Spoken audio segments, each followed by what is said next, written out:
Hi everyone.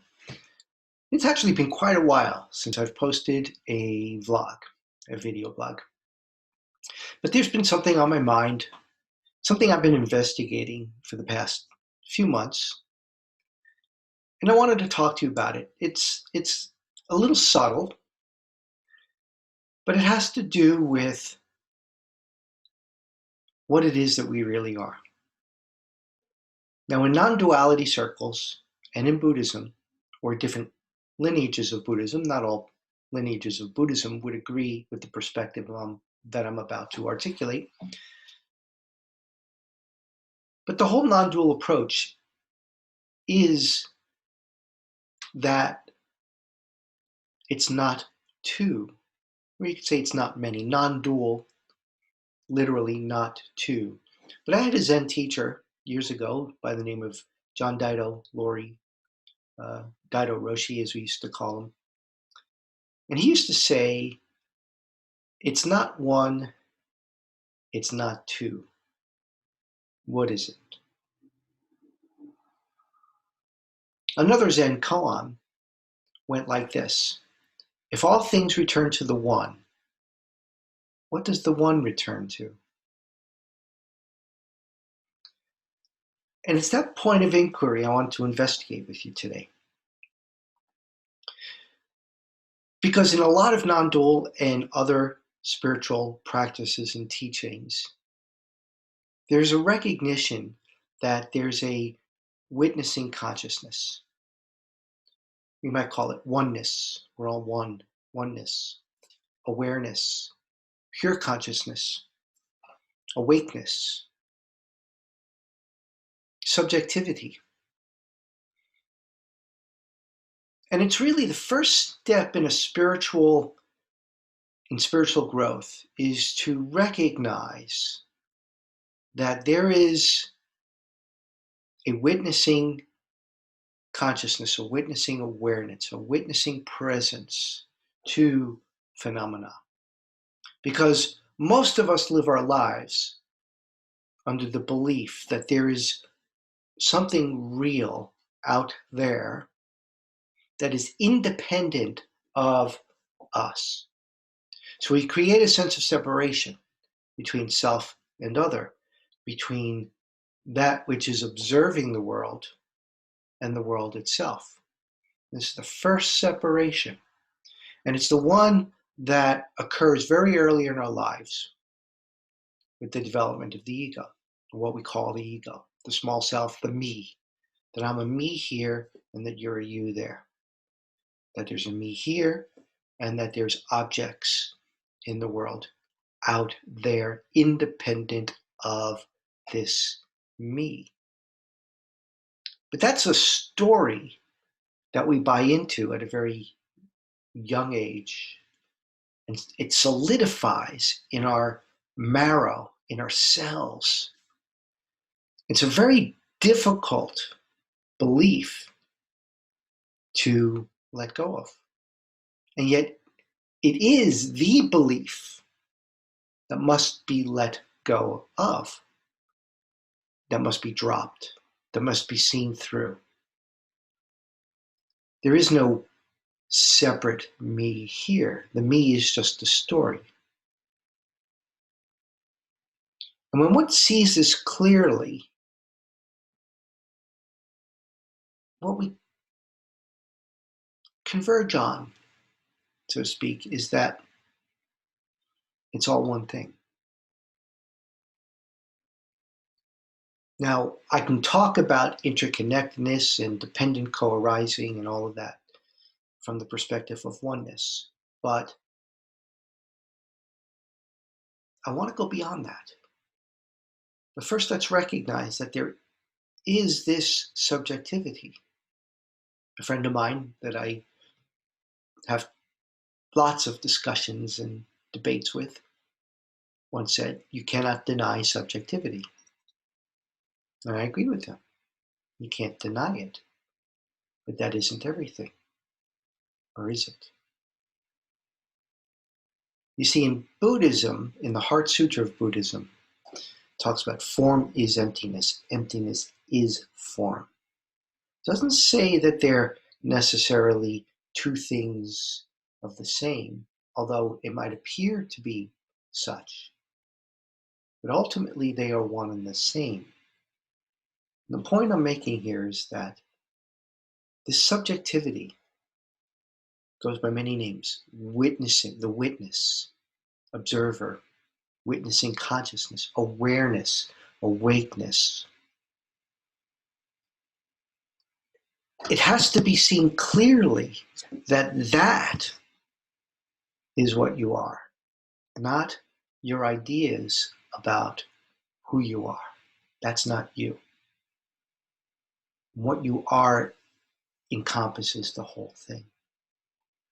But there's still some residue of a witness present for many people here as well, which is why I've been investigating it. There's still the residue of a witness. So the investigation of the witness is to really look for the witness. One way of asking the question is to ask yourself, how do you know that you're aware? I can step back and say, are you aware? And usually everybody says, yes, I'm aware. Now, how do you know? How do you know that you're aware? Really investigate that. What I've noticed is that asking the question is another form of seeking. But it's a good form of seeking. Ultimately, that seeking has to drop. But what is realized is that it's like there's the witnessing consciousness, the witness sends out, puts out feelers. Kind of like if you're in a submarine and you've seen movies where people are in a submarine and the submarine sends signals out, radar, out into the depths of the ocean, and they wait for a signal to come back. A signal might be indicative of an enemy submarine. And suddenly you might hear ping, and you start looking, something out there. Ping, ping. And when you go beyond the witness and you start looking for how it is the witness even is a witness, there's a sort of pinging that's involved. In order to answer the question, how do you know that you're aware? There's I was going to say mental sending of a signal, but it's really not that. Maybe it's not a perfect metaphor. It's a metaphor. But suddenly you're paying attention to the mechanism of attention itself. Attention is suddenly opening itself up to be receptive to, well, how does this attention, how does this awareness know that it's aware? And when you really look, what you notice is that the signal is sent, the opening of attention is sent, the looking arises, and the pinging occurs many, many different levels. Well, you might say, I'm aware that I'm aware because I'm aware of objects. I perceive things out there. I hear things. I sense something.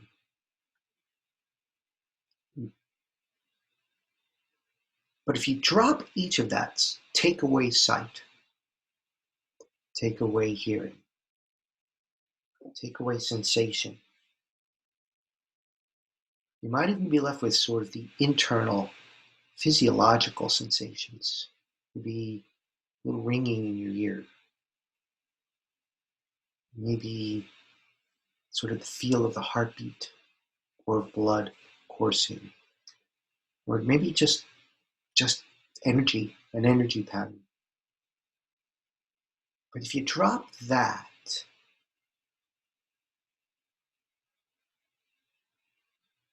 Just go ahead, drop that. What happens? Awareness itself falls away. Not entirely. It's near impossible, because as long as we perceive that we're here seeing through and perceiving through these physical units, these bodies, there's always going to be some signal, something still remaining that gives rise to awareness. But ultimately, when that is actually seen through, what's realized is that awareness itself arises with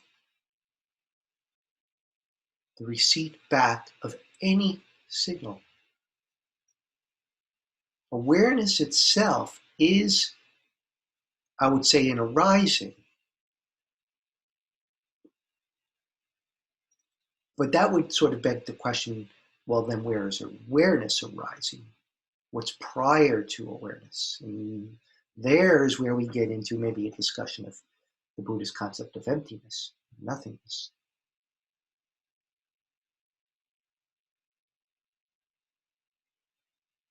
But ultimately,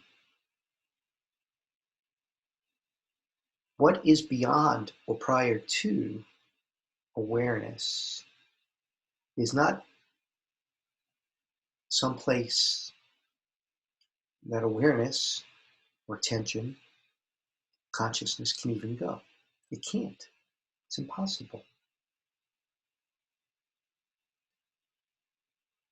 And so when you realize that awareness arises with sensation, with perception, with cognition, with emotion. Awareness arises when a signal is returned. Now, I don't know for sure, but I believe a fellow by the name of James Swartz referred to this as reflected awareness. What we are aware of when we conclude that we are aware is not awareness itself, but reflected awareness. It's reflected. The only way we know that we are aware is because we receive some sort of reflection of awareness. But to conclude that there is awareness requires a signal of some sort being returned. And this is where we get into the heart of non-duality, because non-duality, it's not two. We can go beyond the witness and the witnessed, the observer and the observed. We go beyond that. And I'm not saying it's one thing. Essentially, the teachings all point to the fact that it's no thing, and yet it includes everything. Ultimately, what we call the witness, or the witnessing awareness or awakeness, whatever you want to call it, ultimately, that has to get dropped.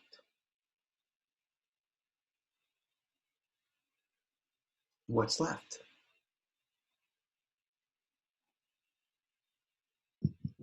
Just this. Just this. Because until that happens, there's going to be some sense that of duality, of separation. Even if there's a perception of oneness, the whole world is one thing and I'm a part of this one interconnected, dependent, co-arising universe, there's still a sense that there's a witness to all of that. And that's dualistic. Now, from a logical perspective, it's kind of mind-blowing, because the only logical conclusion is that what it is that is being perceived is itself awareness or the witness, but not as a noun, because you can't point to the witness. You can say it's witnessing, it's a verb, we're a verb. Experiencing, this is just experience, but experience implies an object being experienced, but experiencing is happening. Everything we see, everything that we seem to perceive as separate and distinct from us is none other than us, whatever the hell that is.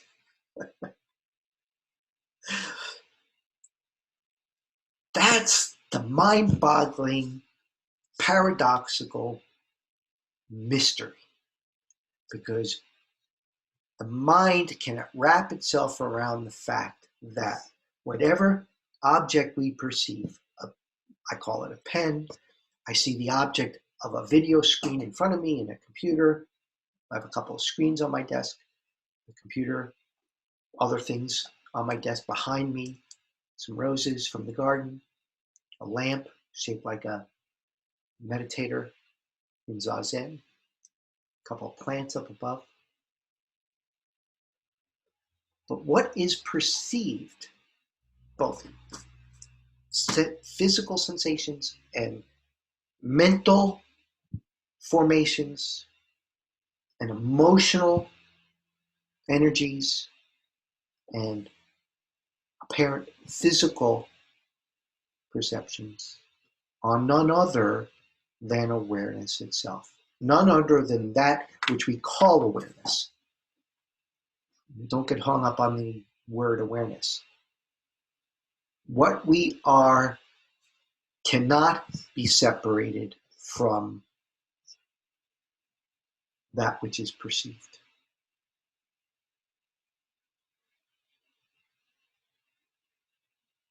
There's nothing left to do.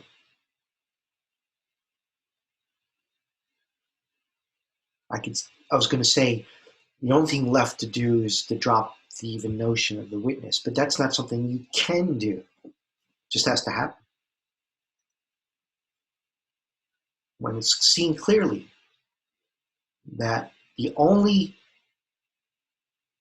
sense of a witness, the only sense of observer occurs when there's an apparent observation, a sensation, a perception, a cognition, an emotion. And you realize that you cannot explicate the two. You cannot say that, oh, I'm awareness, I'm awakeness, I'm oneness, I'm the universe. Because that's one-sided. You're negating this. And you can't say that all this exists independent of this. It's impossible. Can you perceive anything out there that you're not aware of?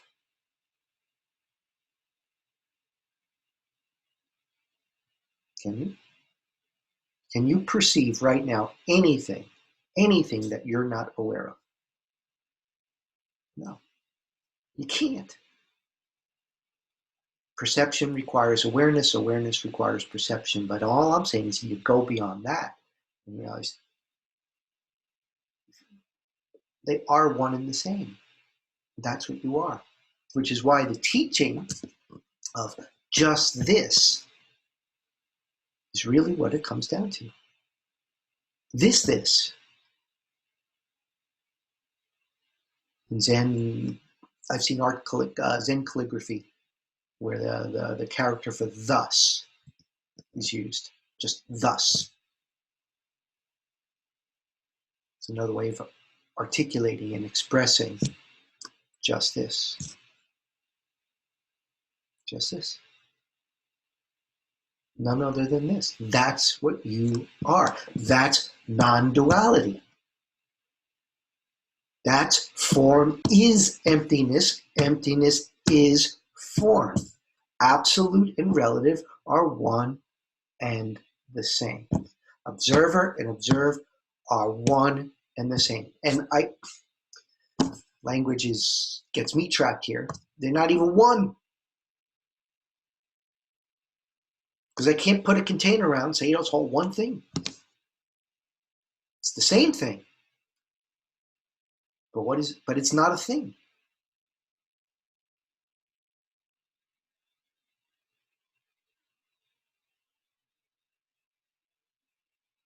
And we could try to wrap our minds around that.